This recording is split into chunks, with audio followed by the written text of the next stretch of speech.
Hello दोस्तों, आप सभी का स्वागत है मेरे यूट्यूब चैनल में। आज की कहानी है आपके प्यार में भाग 44। चौहान मेंशन।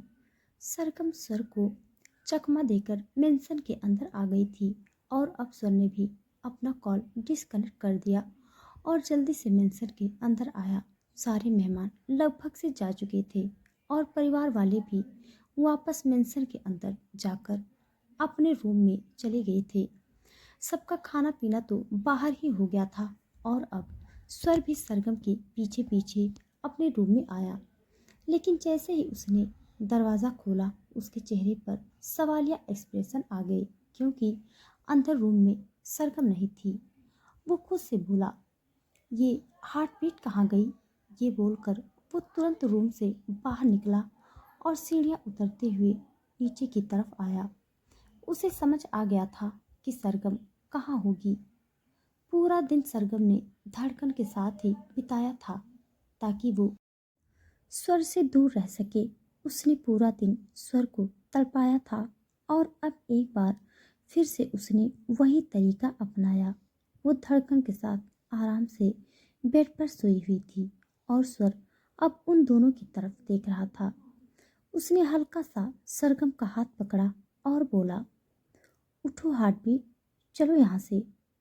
तुम यहाँ नहीं सो सकती, तुम्हें मेरे साथ सोना होगा। सरगम ने नींद में अपना हाथ छुड़ाया और बोली, सोने दीजिए ना चौहान साहब, नींद आ रही है।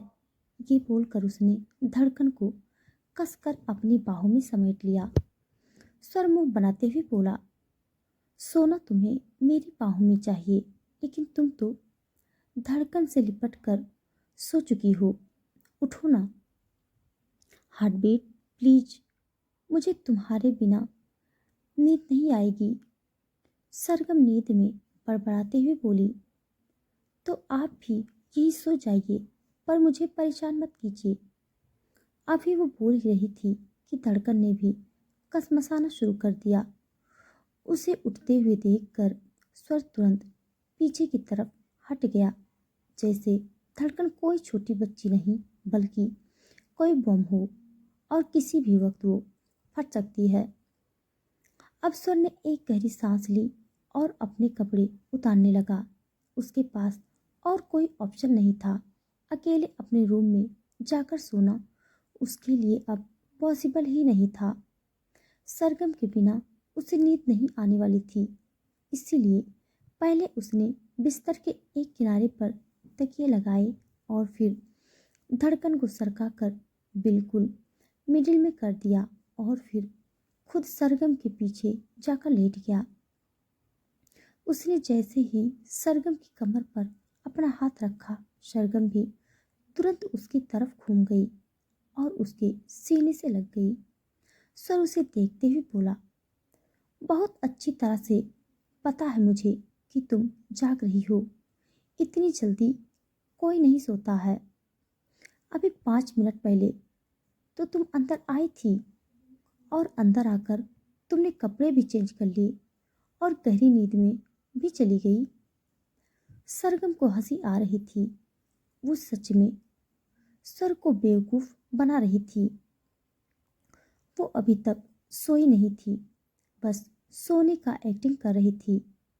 सर उसकी तरफ देखते हुए बोला, अच्छा चलो ठीक है, सोना है तो बेशक से सो जाना, लेकिन कम से कम एक किस तो दे दो। खाना तो खाया था मैंने, लेकिन कोई स्वीट डिश नहीं खाई। उसकी बात सुनकर सरगम ने अब अपनी आंखें खोली और हसरत भरी निगाहों से उसे देखने लगी। स्वर के चेहरे पर तड़प साफ साफ नजर आ रही थी और अब सरगम ने अपना चेहरा हल्का सा ऊपर की तरफ उठाया और फिर अपना एक हाथ स्वर की गाल पर रखते हुए उसे किस करना शुरू कर दिया। स्वर का हाथ भी उसकी कमर पर कस गया था। वो भी उसे पैशनेटली किस कर रहा था। वो दोनों एक दूसरे को स्मूच करते हुए एक दूसरे का टेस्ट पूरी तरह से फील कर रहे थे और अब वो दोनों इतने ज़्यादा नज़दीक थे कि उनके बीच में से हवा भी क्रॉस नहीं हो सकती थी। स्वर के पैर सरगम के पैरों से लिपटने लगे थे। देखते ही देखते वो दोनों उस किस में इतना ज्यादा खो गए थे कि अब उन दोनों की ही सांसें उखड़ने लगी थी। सरगम ने अब अपना चेहरा पीछे की तरफ हटाया और उसे देखते हुए बोली, अब तो आपको नींद आ जाएगी ना चौहान साहब।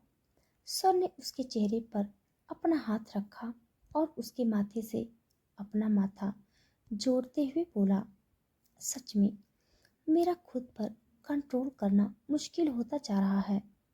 सरगम मुस्कुराते हुए बोली, बस 1-2 दिन और, उसके बाद मैं आपको खुद पर कंट्रोल करने के लिए कहूँगी भी नहीं। ये बोलते हुए उसने अब अपनी बाहें सर की पीठ पर लपेट दी और अपना चेहरा सर के सीने से लगाते हुए अपनी आंखें बंद कर ली। सर ने भी बड़े ही प्यार से उसके सर को चूम लिया। कुछ देर में वो दोनों गहरी नींद में जा चुके थे और उनके बगल में सोई हुई थी धड़कन, जिसके चेहरे पर भी सुकून था। सुबह का वक्त तकरीबन 10 बजे। सर डाइनिंग टेबल पर बैठा था। सरगम धड़कन को ब्रेकफास्ट करवाने के बाद वहां पर आई। स्वर के साथ साथ बाकी सब लोग भी डाइनिंग टेबल पर थे।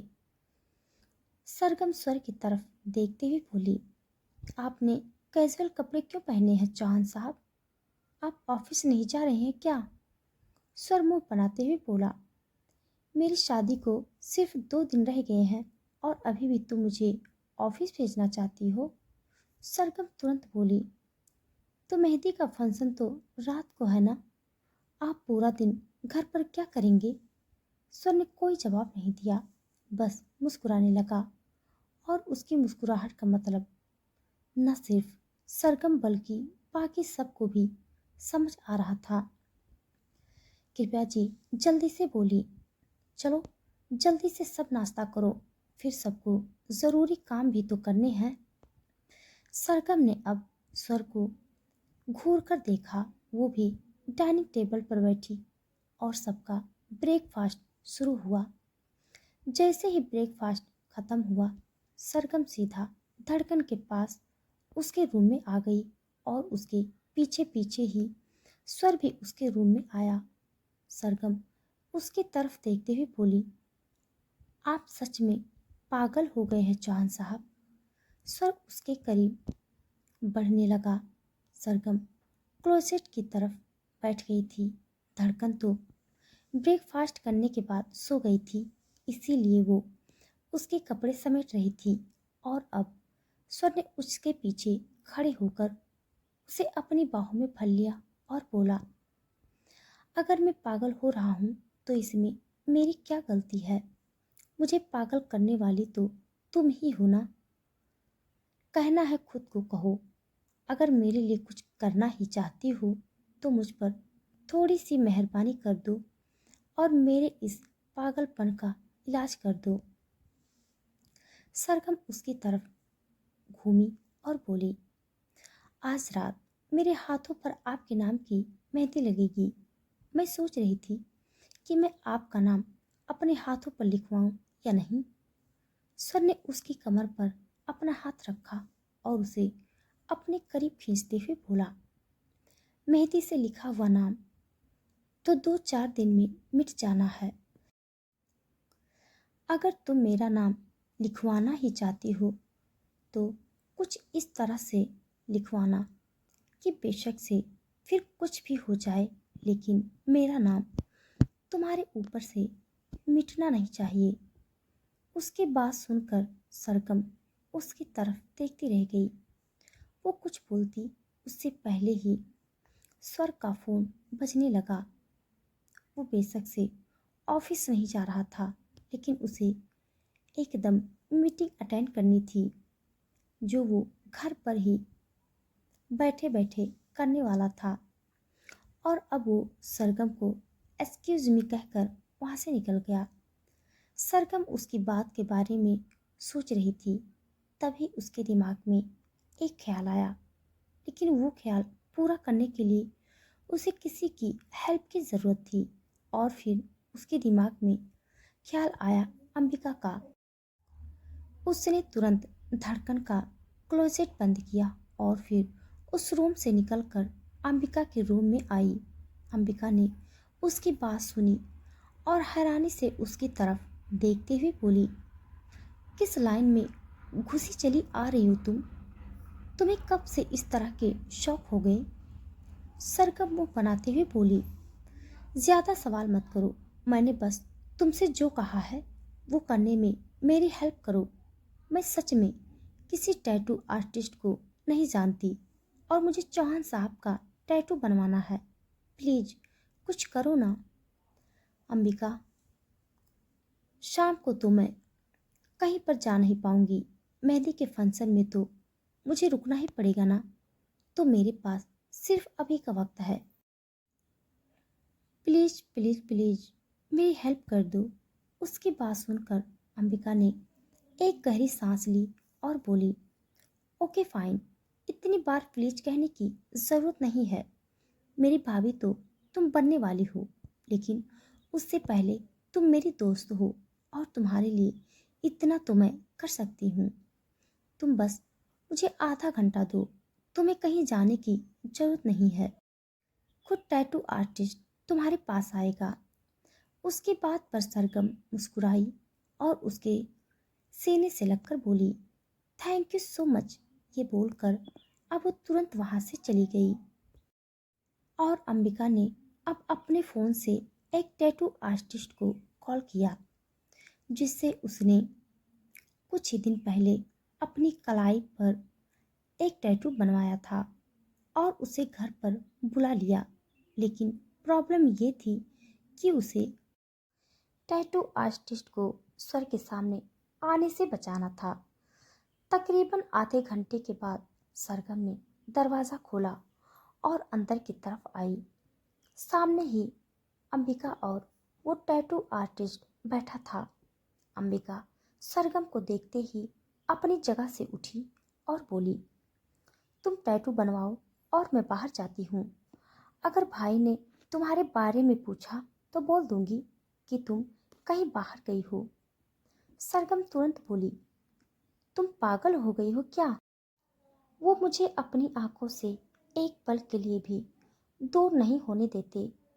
किसी चुड़ैल की तरह वो मेरे पीछे लगे हुए हैं। एक तो पता नहीं वो पहले ही थोड़े ठरकी थे और अब तो वो ठरकी प्रो हो गए हैं और तुम उन्हें कहोगी कि मैं कहीं बाहर गई हूँ। अगर उन्होंने जगह का नाम पूछ लिया तो क्या जवाब दोगी? उसकी बात पर अंबिका के चेहरे पर परेशानी झलकने लगी। वो मायूसी से बोली, तो फिर मैं भाई से कहूँगी क्या? सरगम ने उसे कंधे से पकड़ा और रूम से बाहर निकालते हुए बोली, वो तुम जानो और तुम्हारा भाई जाने, लेकिन खबरदार अगर तुमने उन्हें इस टैटू के बारे में कुछ बताया तो। अगर मैंने तुम्हारे मुंह पर खुद से टैटू नहीं बना दिया तो मैं भी सरगम स्वर चौहान नहीं। ये बोलकर अब उसने दरवाज़ा बंद किया। अंबिका तो बस दरवाजे की तरफ देखती रह गई। अब उसे स्वर को भी संभालना था और साथ ही साथ धड़कन को भी। वहीं सरगम अंदर आई और आकर टैटू वाले के सामने बैठ गई। वो दोनों सोफे पर बैठे थे। वो टैटू वाला उसकी तरफ देखते हुए बोला, आप पहले फॉन्ट पसंद कर लीजिए। सरगम ने अपना चेहरा हाँ में हिलाया और एक खूबसूरत सा फॉन्ट सिलेक्ट कर लिया। वो टैटू वाला उसकी तरफ देखते हुए बोला, लेकिन आपको टैटू बनवाना कहाँ है? उसका सवाल सुनकर सरगम के चेहरे पर भी सवालिया एक्सप्रेशन आ गए थे, क्योंकि उसने तो जगह सोच रखी थी, लेकिन उस जगह पर किसी और को टच करने देना ये उसके लिए सबसे बड़ी प्रॉब्लम थी। और अगर सर को पता चला कि उसने उस जगह पर किसी और से टच करवाया है तो वो तो टैटू बाद में देखता, पहले उसकी जान ले लेता। लेकिन अब उसे टैटू तो बनवाना ही था।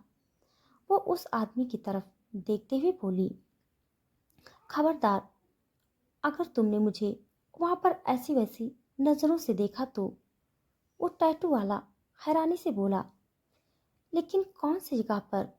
सरगम ने अपने सीने पर अपना हाथ रखा और हल्का सा कुर्ती को नीचे कर दिया। उसने अपनी आंखें हल्की सी झुका ली थी। वो टैटू वाला मुस्कुराया और बोला, क्या मैडम, ये तो हमारा रोज का काम है। आप फिक्र मत कीजिए, मैं आपको किसी भी तरह की नज़रों से नहीं देखूंगा। सरगम तुरंत बोली, मुझे तो कोई प्रॉब्लम नहीं है, लेकिन चौहान साहब को पता चला तो वो तुम्हारे दांत तोड़ देंगे। मैं तो कहती हूँ टैटू बनाने के बाद तुम मुंबई छोड़कर भाग जाना। वो टैटू वाला हंसा और बोला, इतनी भी कोई बड़ी बात नहीं है। मैं आज तक कई लड़कियों के टैटू बना चुका हूँ। उनके हस्बैंड सामने बैठकर ही टैटू बनवाते हैं। उन्हें कभी कोई प्रॉब्लम नहीं हुई तो मिस्टर चौहान को भी कोई प्रॉब्लम नहीं होगी। सरगम अपने कंधे हल्के से ऊपर की तरफ उठाकर बोली, ठीक है, जैसी तुम्हारी मर्जी। मुझे तो तुम्हें राय देनी थी, मैंने दे दी। अब तुम मानो न मानो तुम्हारी मर्जी। ये बोलकर वो आराम से रिलैक्स होकर बैठ गई। टैटू वाले ने पहले उसकी स्किन पर कुछ जेल सा लगाया और फिर उसे क्लीन करने के बाद पेपर रखते हुए उस पर पूरा स्केच बनाया और फिर अब वो अपना टैटू पेन चलाने लगा था। सरगम ने अपनी आंखों को कसकर बंद कर लिया था। वो पिन उसकी स्किन पर लग रही थी और उसे हल्का हल्का पेन फील हो रहा था। एक गुदगुदी सी मच रही थी। हालांकि उसने सोचा था कि टैटू बनवाने टाइम बहुत ज़्यादा दर्द होता होगा, लेकिन ऐसा कुछ तो नहीं हुआ था। पर उसे फिर भी बड़ी सेंसेशन से फील हो रही थी। तकरीबन आधा घंटा बीत गया और अब वो टैटू लगभग से बन चुका था। बस उसे क्लियर करना बाकी रह गया था। टैटू वाले ने उस पर एक स्प्रे करी, जिसकी वजह से वहाँ पर काफ़ी सारे झाग बन गए और अब वो आदमी सरगम की तरफ देखते हुए बोला, आप अपना टैटू देखने के लिए तैयार हैं? सरगम कोई जवाब देती उससे पहले ही दरवाज़ा खुला और स्वर बेहद गहरी आवाज़ में बोला, टैटू देखने का तो पता नहीं, लेकिन तुम ये बताओ, तुम जहन्नुम देखने के लिए तैयार हो? उसकी बात सुनते हुए सरगम और उस आदमी दोनों की नज़रें स्वर की तरफ घूम गई थी। स्वर गुस्से से सरगम को देखते हुए आगे की तरफ आया। उसकी नज़र सरगम के सीने पर थी, जहां पर उस टैटू वाले का हाथ था, जो अब देखते हुए स्वर का गुस्सा और भी ज़्यादा बढ़ चुका था। सरगम खुद भी कांपने लगी थी। वो टैटू आर्टिस्ट स्वर की तरफ देखते हुए बोला, मैं आपकी बात समझा नहीं। अगले ही पल स्वर उसकी तरफ आया और पीछे से उसका गिरेबान पकड़कर उसे अपनी तरफ खींचते हुए बोला, तुम्हारी हिम्मत भी कैसे हुई मेरी हार्ट बीट को टच करने की? ये बोलकर उसने एक जोरदार पंच उस टैटू वाले के गाल पर जड़ दिया। उस आदमी को ऐसा लगने लगा जैसे पूरी दुनिया घूम रही हो। वहीं सरगम हैरानी से रह गई। वो तुरंत सोफे से उठकर स्वर के पास आई और बोली, क्या कर रहे हैं आप चौहान साहब? इसमें उसकी क्या गलती है? उसे टैटू बनवाने के लिए मैंने ही बुलाया था। आप उसको क्यों पीट रहे हो?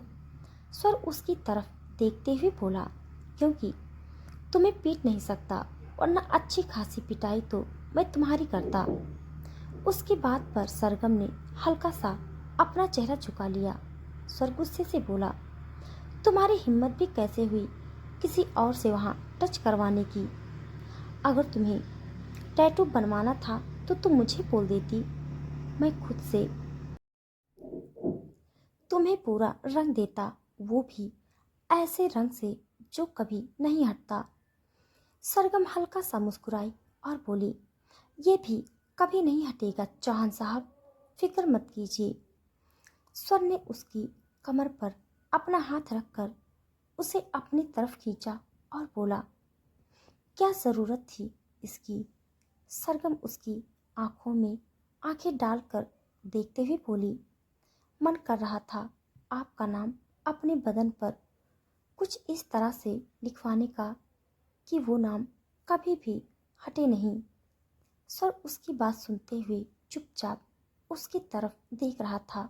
वो आदमी जिसने सरगम के सीने पर टैटू बनाया था, वो अपने जबड़े पर अपना हाथ रखते हुए बोला, बहुत दर्द हो रहा है। सरगम हल्का सा मुस्कुराकर बोली, मैंने तो पहले ही कहा था, अगर चौहान साहब के हाथ लग गए तो बुरा हाल होगा तुम्हारा, इसीलिए मुंबई छोड़कर भाग जाना। वो आदमी अपने हाथ जोड़ते हुए बोला, मैं तो देश छोड़कर ही भाग जाऊंगा, पर भागने का मौका तो दो। सरगम उसकी बात पर हंसने लगी। स्वर गुस्से से उसकी तरफ देखते हुए बोला, तुझे तो मैं बताता हूँ। ये बोलकर वो एक बार फिर से उसकी तरफ बढ़ने लगा। सरगम ने तुरंत उसके सीने पर अपना हाथ रखकर उसे रोक लिया और बोली, प्लीज चौहान साहब मत कीजिए। वो टैटू आर्टिस्ट है, उसका तो काम है टैटू बनाना। अब सामने वाला उसे जहाँ टैटू बनवाने के लिए कहेगा उसे तो वहीं पर बनाना होगा ना, इसमें उसकी क्या गलती? ये बोलकर वो वापस उस टैटू वाले की तरफ देखने लगी थी, लेकिन सर ने एक बार फिर से उसे अपनी तरफ खींचा और बोला, लेकिन सर चौहान को बर्दाश्त नहीं कि कोई उसकी बीवी को अपनी नज़र उठाकर भी देखे। हाथ लगाना तो दूर की बात है। ये बोलते हुए उसकी आवाज़ बेहद इंटेंस थी और उसकी बात सुनते हुए सरगम के रोंगटे खड़े हो गए थे। उसका दिल जोरों से धक धक करने लगा था। वो स्वर की तरफ देखते हुए बोली, इतनी पजेसनेस? स्वर तुरंत बोला, अभी तो तुमने मेरी पजेसनेस देखी ही नहीं। सरगम का चेहरा अब लाल होने लगा था। वो टैटू वाला उन दोनों की तरफ देखते हुए बोला, क्या मैं यहाँ से जा सकता हूँ?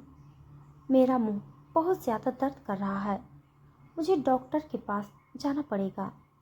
सरगम उसकी तरफ देखते हुए बोली, मैंने तो तुम्हें पहले ही वार्निंग दी थी, लेकिन तुम माने ही नहीं।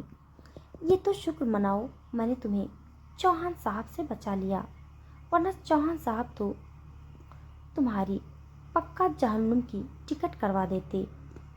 सर मुंह बनाते हुए बोला, मेरी बीवी को हाथ लगाया तो मैं यूं ही छोड़ दूंगा क्या? वो टैटू आर्टिस्ट जल्दी से बोला, आज के बाद तो मैं कभी भी किसी की बीवी को टैटू नहीं बनाऊंगा। खुद पतियों को मशीन देकर कहूँगा कि उन्हें अपने बीवी की जहाँ टैटू बनाना है वो बना सकते हैं। ये बोलते हुए वो दरवाजे की तरफ बढ़ चुका था। चोट उसके चेहरे पर लगी थी। स्वर ने उसके गाल पर पंच जड़ा था, लेकिन वो कमर लचका लचका कर चल रहा था।